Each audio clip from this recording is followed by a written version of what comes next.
Təbii ki, bu hədis səhihdir. Müslimdə keçən hədisdə Peyğəmbər sallallahu aleyhi və səlləm buyurur ki, İnnə şeytana yənfiru minəl beyt əlləzi tuqra'u fihi suratul Bəqara.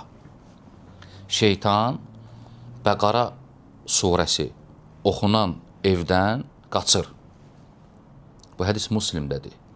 Digər hədisdə, Tirmizidə keçən hədisdə Peyğəmbər sallallahu aleyhi və səlləm deyir ki, İnnəl beytəlləzi tuqra'u fihi əl-Bəqara, o evdə ki, Bəqara surəsi oxunur, lə yədxuluhu şeytan, o evə şeytan daxil olmur. Bu babda varid olan hədis səhihdir. Lakin alimlər deyirlər ki, Bəqara surəsi oxunan evdə deyiləndə, sən məsələn kompüterdə yaxud televizorda Bəqara surəsini qoysan, evdə oxunur. Bu ora aid deyil.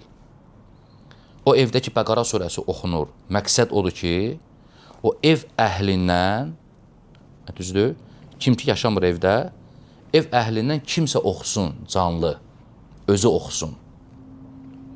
O zaman bu hədisin altına daxil olursan. Amma məsələn, bəzi insanlar evdə qoyur Bəqara surəsini, evdə daimi Bəqara surəsi oxunur. Bu düzgün deyil. Peyğəmbər sallallahu aleyhi və səlləm deyəndə ki, o evə şeytan daxil olmur, Bəqara surəsi oxunan evə, o ev əhlindən kiminsə oxumağı nəzərdə tutulur, qəsd edilir. Nəyə görə bunu deyiblər?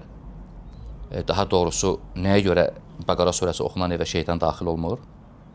Çünki Bəqara surəsində nə var? Kürsü ayəsi var. Əyətül Kürsi hardadır? Bəqara surəsində. Kürsü ayəsi oxunanda şeytan qala bilmir. Necə Şeyx İbn Hüseyn rahimehullah Riyadus Salihində bu məsələ barəsində danışanda bu cür deyir. Allahu aləm, sözümüz ana odur ki, ev əhlindən kimsə oxumalıdır. Əks halda bu hədisə daxil ola bilmir.